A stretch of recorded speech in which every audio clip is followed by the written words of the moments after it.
Hey Waffle Gang, I do hope you're well. My name is Mark and today we're checking out some more Reddit stories, and if you do love a Reddit story, why not consider hitting that like, subscribe, maybe that notification bell too. Well, let's crack on with today's first story.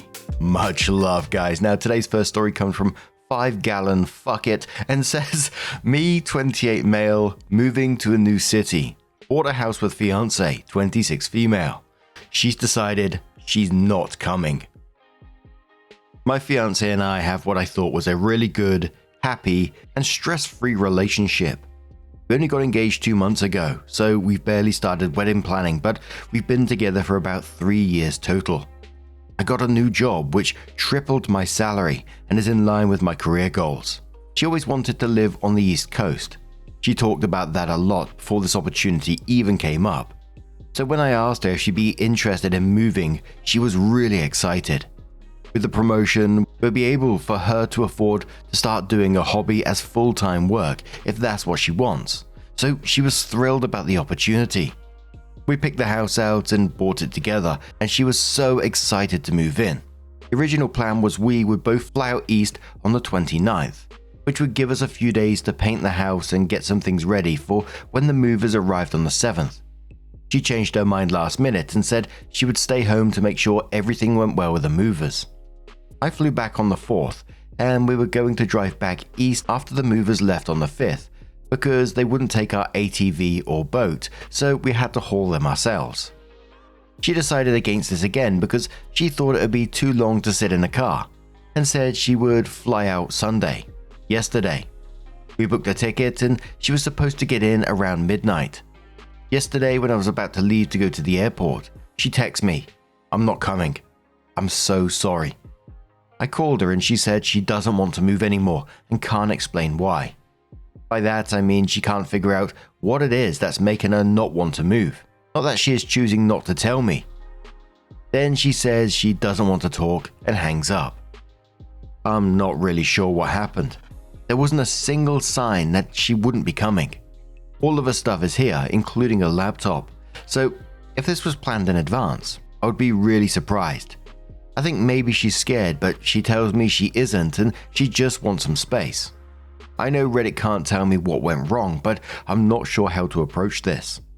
I just started a new job today, so I can't exactly take vacation to fly back home and try to convince my fiancé to move back with me. Should I even try to convince her at all?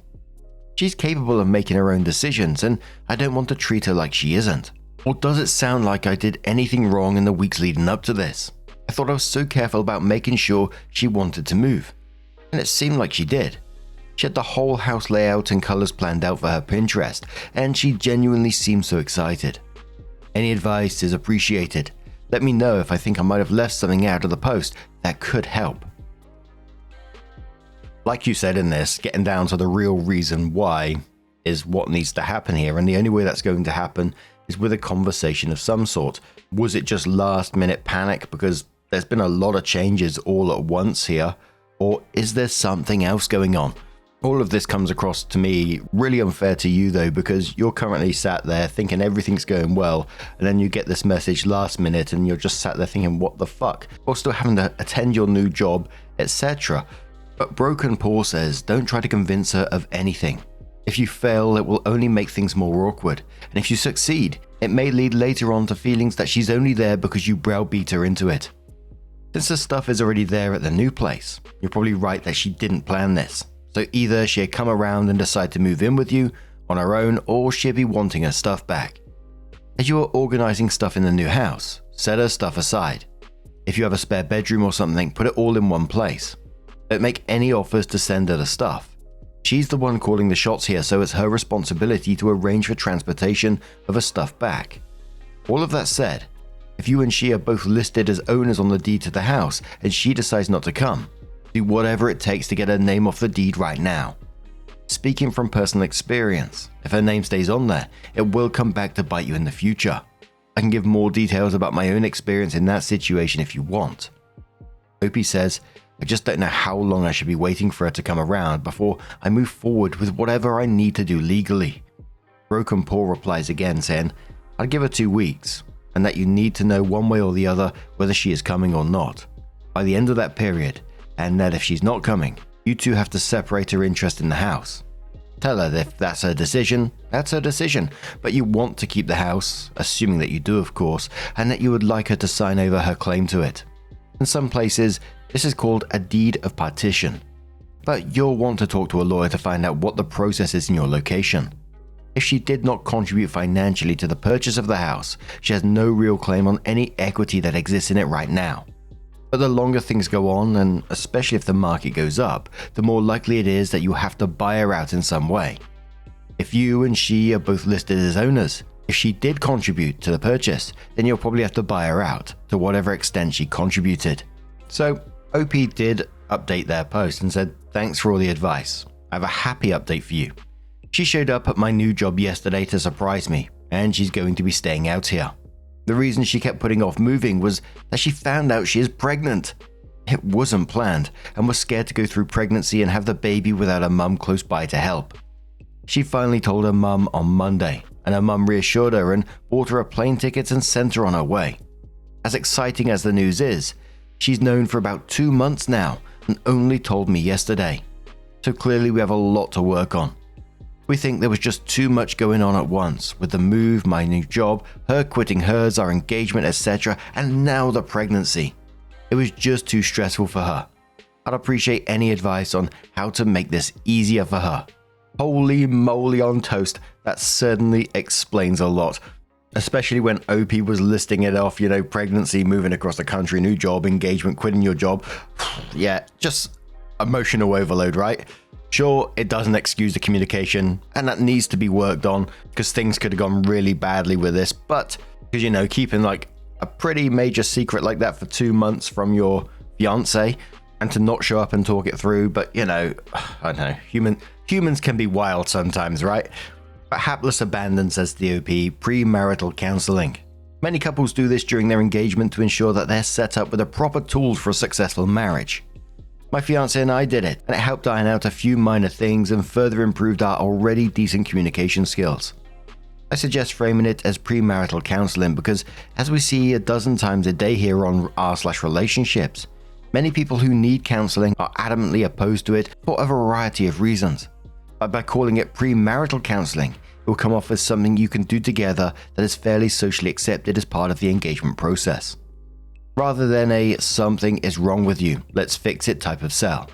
I think it is honorable that you're trying to move past it, but talking it out with someone can really help make sure that there is no lingering resentment regarding a less than perfect communication style down the line. Opie says, "That's a good idea.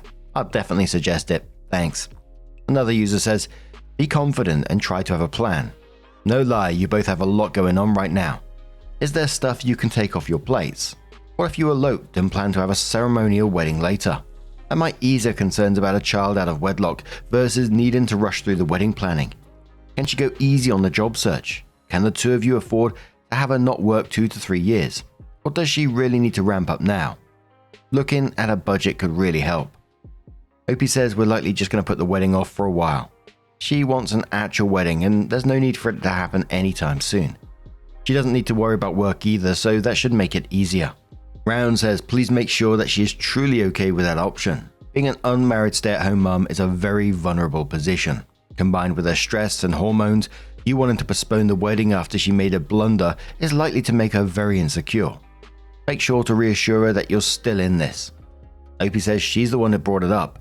Her actual suggestion was either holding off or just doing the courthouse wedding thing for now. So we're going to be looking into which of those would be best for us. But now I'm going to turn this one to you guys. What do you guys make of this situation? A lot of the comments says, yep, they will be certainly overwhelmed with the amount that was going on in that short amount of time. But how about you? How would you feel about this? Let us know your thoughts down in the comments below. And let's move on to another story. Now, before we do get into our next story, there is a trigger warning on this one of child neglect and mentions of drug use. So if you do want to skip the story, please feel free to do so. Timestamps are always down in the description and along the timeline below. Thank you. And it's from Money Emotion 3129 from the Am I the Arsehole Here subreddit. And it says, "Am I the arsehole here for telling my friend her kid is a demon? I, 27 female, am currently having complications with a friend that we will call Karen. 28 female for this situation. So some context on the situation is I have a lot of kids, and I mean a lot, 3 weeks from due date currently. I'm also typically our friend group's trusted babysitter when anybody has something come up with their daycare. So I'm pretty used to an array of different personalities when it comes to kids in my everyday life. Myself and this friend have two very different parenting styles. I'm more communicative and personally don't believe in corporal punishment, as redirection/explanations make more sense to me. She has more of the southern style of raise her voice. If you don't hear her the first time, you're going to feel a hand on the second. That being said, I've finally come to the conclusion of I just can't watch our oldest kid anymore. I don't think I've ever met a more angry child before in my life, and I'm by no means blaming the child for his temperament. But it's just not something that I can personally handle anymore. He doesn't follow any sort of directions, even simple ones, without lashing out violently. He goes out of his way to physically hurt anything without any warning, and I mean anything. The cat, any child, big kid, adult, the freaking houseplants. The scary part is, he always laughs and then follows up with name-calling, swearing, or a lovely shrieking sound that would put any coyote to shame. I know this is really messed up to say, but it's like a rerun of the orphan movie in real life when dealing with this kid. Yesterday, he walked up to me asking for a snack, and before I could even lift my head from washing dishes, he slapped me as hard as he could. It took everything in me to keep from crying because that would obviously freak out my littlest babies in the house. I put him in my spare room, time out, away from the other kids, so I could not only take a breath, but reduce the amount of damage that he was currently doing in that moment. Mind you, the situation is completely foreign to me because I can't even count how many kids I've watched over the years, and I've never found myself afraid of a kid. After the incident, I called Karen and told her she needed to immediately come get her son and make other arrangements for him. But I could handle her younger still to help her save money. She went on to say, he's really not that bad, and she doesn't think it's fair that I've never said I wouldn't watch anyone else's kids. After months of having patience, I finally snapped and said, well, none of our other friends have kids that act like a literal demon. I asked her if he really wasn't that bad, and then he slapped me in the face, and why was he currently tearing apart my spare bedroom? If he was so easy to handle, why do I have to constantly be in fear that he's going to hurt not just me, but another child in my care? She said she couldn't leave work and I needed to learn how to better manage the kids in my care. I was honestly so shocked and frustrated that I got on Facebook and messaged the father of her kids to come get them, even though I know it wasn't his day. I tried to call her again to let her know he was coming to get them, but she wouldn't answer her phone for myself or him. At 8 p.m. that night, 4 hours after she was supposed to be off, she showed up at my house looking for her kids. I told her they were with their father, and her son's behavior has been reported to dad. Now she's saying I potentially ruined her court case for primary custody because dad had to pick up the kids and realized she was missing in action with no idea that he even had the kids for hours. I told her it wasn't my fault, and she had 2 breaks. She could have called either of us back on, but she chose not to. So Reddit, am I the arsehole here? The first commenter said to OP, it's completely abnormal. The way your friend is raising a child is wrong. The results of a sadistic upbringing can be seen in a child's behavior. My opinion, your friend's child and the friend herself should be sent to a counselor before this escalates into something more horrible. You're doing a good job of identifying the problem. Absolutely not the arsehole. Opie says, honestly, that's the biggest reason that I told the dad all of it. If I'm being transparent, when they were still together, the kid didn't display half of these tendencies. I know she's my friend, but as a mother, I will always choose to protect the kids. Social services in my area is extremely corrupt, so I'm really hoping the dad can get something going. Dad said he's going to request a child lawyer to help advocate for his kids in court, and I told him I would write a written statement on the child's behavior. Commenter says the kid needs help and he won't get it unless it's reported. You know you did the right thing. Opie says the child lawyers in my area are amazing because they really do dive into the kid's life on a personal level. And I'm thankfully not in a mother-favoring state, so I'm feeling pretty confident dad's going to get primary or possibly even full custody. Karen has changed a lot since the separation on a personal level, and her current personality is a lot to take in now. He, on the other hand, is still the same laid-back dude he's always been. His only weakness is not really knowing how to cook, and a few of us mums have the idea of making a simple recipe cards / meal ideas for him to utilize. Commenter says, I can understand why you took the action you did. I mean the following criticism kindly, because I think it's something you need to work on for your own good. By saying this, I'm not suggesting you're the one at fault here. You've been a doormat, and you've let your friend take advantage of you for way too long. You ought to have backed out from helping them the moment you realized that her son was a danger to you and your other children. I think it'd be wise for you to look into why you're bending over backwards for people who don't appreciate you. Look after yourself more in the future. Your friend is clearly in the wrong, both by not addressing this behavior and by taking advantage of you. It's outrageous of her to ignore calls from both you and her ex when she knew where the situation was going with her son, and unacceptable for her to turn up 4 hours later than she was supposed to. You haven't got the time in your life to deal with her or her drama. Put yourself and your own family first and focus on the baby you're about to have. The last thing you need right now is more stress. Opie says, I think for the longest time I let it fly because I just wanted to believe that if I surrounded the kid with positivity, that some positive changes would take place. But even having him as much as I do, I'm just not seeing any signs of hope. Commenter says, how old is this kid that he was able to slap you in the face? Is he tall for his age? Opie says the kid was 6. I was leaned over the sink washing dishes. I'm not a tall woman by any means. My 9-year-old is almost my height. Lol. So, at some point later, OP comes in with their update and says, so, do I have a wild ride for you guys? A ton has happened in the last week and some changes, so I'm going to TLDR most of it. Dad got emergency custody the following morning after spending the night getting an emergency mental health evaluation at our local hospital. They kept the kid for 3 days, and we took that time to help Dad get his house ready for primary parenting. The lawyer went by Karen's place on Monday for the unexpected home visit, and to put it bluntly, there was a lot more going on than any of us realized.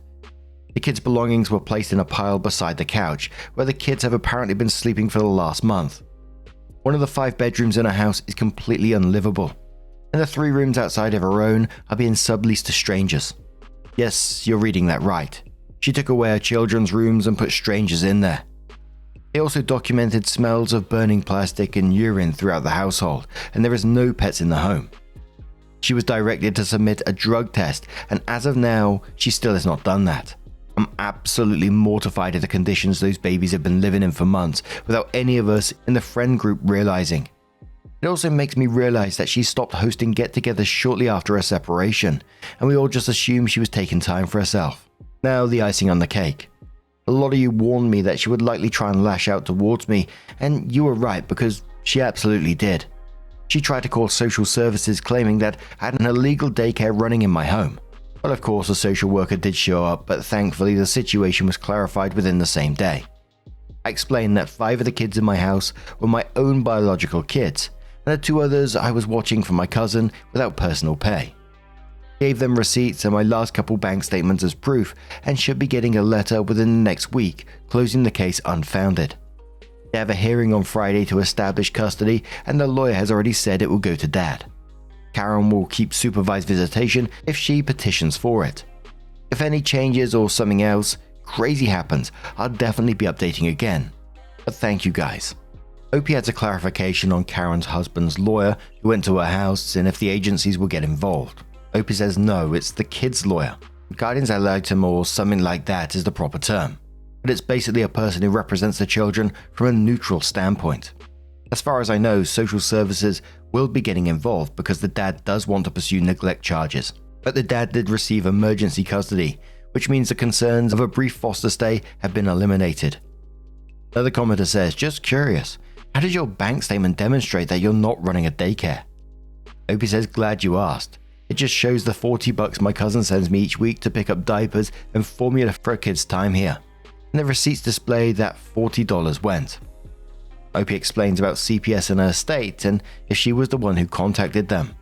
Opie says, I didn't personally contact the Department of Social Services because in my area they are infamous for opening and closing a case without actually doing a thorough home visit. They will talk to you in your driveway, and as long as you bring the kids out and they lay eyes on them, it's good enough and they will close the case. I'm not exactly sure what the kids said in the hospital. They got the emergency order granted, but it was enough for an emergency judge to both grant a child lawyer and custody to Dad overnight. Opie on the dad who has emergency custody of the kids and Karen. Opie says Dad's a really great guy and honestly, So was she until they separated. It's like she's a different person now. OP also adds, Dad can't tell me exactly what the boy said at the hospital, but it's definitely the tip of the iceberg situation. We're all anxiously waiting for tomorrow, so hopefully he can give us an update after court. He has a written statement from me that I got notarized on Tuesday, but I made sure to add that I'll be coming to the court to answer any other questions. After talking with a few of the girls last night, we're not really worried about how court will go tomorrow. We're more worried about if the judge is going to give her a period of time to get herself together. I mean, all of this stuff came out by sheer luck. What if she figures out how to cover her tracks better in the next 90 days? And OP explains why a lot is going on in such a short amount of time. OP says yes, the whole situation has taken place over roughly the last week, with the main things occurring Monday afternoon and Tuesday morning. When emergency custody is given in my state, they typically try to get an official hearing within 7 days, so Friday will be the official custody hearing with the child lawyer's input. And in the comments there was discussions about how many children OP has and the smell of burning plastic and the urine type smell in there. A lot of people speculating that meth use is possibly involved. Don't know myself, but just an incredibly sad situation. And I really hope that the kids get the best help that they can get. But what do you guys make of this situation? Let us know your thoughts down in the comments below. And let's move on to another story. Now, our next story comes from Adventurous Dog 5299 from the Am I the Arsehole subreddit and says, Am I the arsehole for yelling at a 19-year-old and asking for him to be fired? Throwaway account. I, 37 male, and my husband, 39 male, have been together 11 years. My husband owns a small bookshop and recently has hired a boy to help him. This lad, I call him Joe, is gay. And while me and my husband very obviously have no issue with this, Joe seems to do things a lot differently to us. For context, both me and my husband are Irish immigrants to London. We grew up 20 minutes away from each other and went to the same very Catholic school. We aren't exactly flamboyant or outwardly gay and don't exactly do public displays of affection, since that's how we were raised.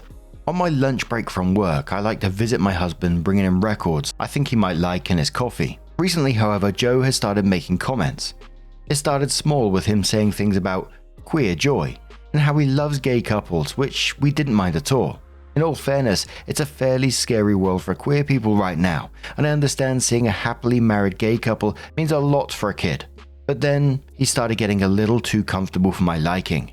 He started asking things like, who's the top, and calling us the F slur jokingly. I think it's entirely inappropriate to me making those comments to his boss, but my husband told me to let it go. Joe calls us the F slur a lot, which I had brought up a few times, telling him calmly to not do that. But when he continued, I learned to let it go, despite my distaste for it, since it didn't seem to bother my husband too much. But last Wednesday, I lost it. I was up by the counter when Joe came in. He immediately started blathering about how F-slurry we are, while my husband chuckled awkwardly. I did not. Joe noticed this and said I was a stick in the mud and repressed. I was trying to keep my cool until he called me a Fenian F-slur, and I lost it. For anyone who doesn't know the term, Fenian isn't exactly a slur or anything, but it isn't exactly nice either. Me and my husband jokingly call each other Fenians or Paddies from time to time if we've something particularly Irish. And I've never exactly viewed it as a very offensive word to me, but something about the English boy made me snap. I asked him if he thought that was an appropriate thing to say to his boss's partner and started shouting, telling him he's way out of play and if he wants to keep his job, he should buck up. I left to cool down a bit and 30 minutes later got a call from my husband berating me saying that Joe was crying and that he's just a kid. I do feel really bad since he's only young, but I still think he needed to be knocked down a step or two. Am I the arsehole? Edits. I see a lot of people making comments about the nature of the relationship between Joe and my husband. My husband's asked Joe to stop on my behalf before, but this isn't something that really bothers my husband. And to be fair, it's his workplace, not mine. Now, of course, absolutely not the arsehole in this situation. He needs to be told by someone, otherwise he's going to go from job to job acting like this kind of behavior is okay, which it absolutely is not, using slurs, sexual comments about who's the top. That's straight up harassment. And I think in many or most other jobs would see you with serious repercussions or even just fired. And your husband being protective of this kind of behavior as well isn't going to do Joe any favors in the long run.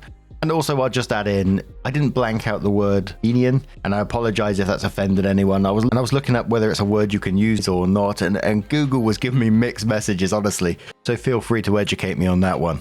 But EJ says not the arsehole. The kid is 19 and is old enough to know that saying harmful remarks in front of, let alone to address your boss, is not the way to go. Should you have yelled? Maybe not, but I can't say I would have done any better in your position. Honestly, apologize to your husband for the scene you caused. Mention that as long as the kid works here, that you won't be going to the bookshop for favors or otherwise, as he makes you uncomfortable. And after today, you're sure the kid would be uncomfortable as well. Let him know if you're willing to offer the kid an apology. I wouldn't, but maybe you're a bigger person than I am. And let them know that you don't want one from the kid, as you find his behavior and language appalling and don't want anything from him. Emma says, apologizing to this kid for what? He knowingly called OP names after being told not to. Apologizing will only make this idiot young man think he's the victim, as he clearly has never been held accountable for anything. National Bus says, saying sorry would just make him think he did nothing wrong. He's not some clueless kid. He knew what he was saying and kept pushing it anyway. Being young isn't an excuse to be disrespectful, especially at work. Honestly, OP held back more than most people would have. Super Pookie Power says, I don't want to draw a conclusion about what Joe's speech would mean in London, but where I live, F-slur implies a specific type of gay man, and it is highly offensive. I don't want to assume that words have the same meanings everywhere, but to me, he really is speaking out of line, to anyone much less his boss and his partner. I hope he can get his act together, but I understand why you'd want to be through with him, not the arsehole. Opie replies saying, for me personally, it was more so the Fenian comment that sent me over the edge than the F-slur ones, and from my experience it's essentially an all-encompassing word over here and back home in Ireland. Lol. Super Pookie Power replies that over here most people should not have heard the term Fenian outside of watching Peaky Blinders, so they probably wouldn't use it as a slur. But I can definitely follow your point about that one. It sounds like over there it is more akin to a racial slur, and those are always inappropriate. It sounds like Joe is really going to lengths to be offensive. Airy Contrary says, I could be reading too much into it, but it sounds like sort of Joe resents these two apparently quiet and bookish Irishmen, but not being the loud and proud older queer role models he would have liked to have. Opie says, to be honest, I do think that's a part of me, that he seemed disappointed when he came in on the first day, knowing it's a queer bookshop, and we didn't have a gay romance section. He's since added one without my husband's consent. So, a little bit after this, OP came in with an update and says, update, Joe is my husband's son. I won't go into too much details for both my and their privacy, but I had a major fight with my husband about why he was being so lenient with him and why he didn't have my back in this. We were shouting back and forth until we shouted something about blood being thicker than water. I shout back at him being just some boy, and he stopped suddenly. Then he told me. Joe is from an ex-girlfriend of his who's now unable to take care of him, so my husband picked up. He's been paying child support for years. We each have our own separate bank accounts, so I didn't even notice. I'm contemplating separation and divorce. Someone I've known for 25 years became a stranger in 10 seconds. I got physically sick thinking back on those sexual remarks that he made to his father. My husband always went white as a ghost when he said those kind of things, and that was possibly the only thing he actually gave out to him. But it makes me feel sick all the same. Commenters say, the update is absolutely insane. I'm sorry that you got hit with such an overwhelming piece of information. No perfect way to navigate finding out something life-changing like that, especially not the arsehole now. I wish you the best luck moving forward after finding out that he was lying for so long. And yes, hiding that information is absolutely lying. The Owl Syndicate says, you have a husband problem. And one more from Pre-Made Cookie Dough who says, my co-workers and I can casually throw around the D word back and forth at each other and it doesn't matter. But I would never use that language around elder lesbians. I never had to deal with the negative effects of that word being used against me. The only reason my peers and I can casually joke about it now is largely thanks to their generation being the ones who pushed back and loudly fought against hate speech. I consider it the highest form of disrespect to point that language in their direction. It's like pointing at a war-torn veteran with a toy gun and thinking it's funny to joke about shooting them, not the arsehole. Kids gotta learn one way or another, and gentle warnings aren't getting through to him. It's time he learns that Pride Month aesthetics aren't what won us our rights. It's the quiet bookshop owners who survived years of pointed abuse directed at their sexuality and live to provide a small corner where kids like him can feel safe. Holy moly, I didn't see that twist coming at the end there, but what do you guys make of this situation? Let us know your thoughts down in the comments below. And just a huge thank you for being here today, getting involved in the stories, your love, your support, your time. It always means the absolute world to me. So thank you so much. And hopefully I'll see you in the next one. Take care and much love.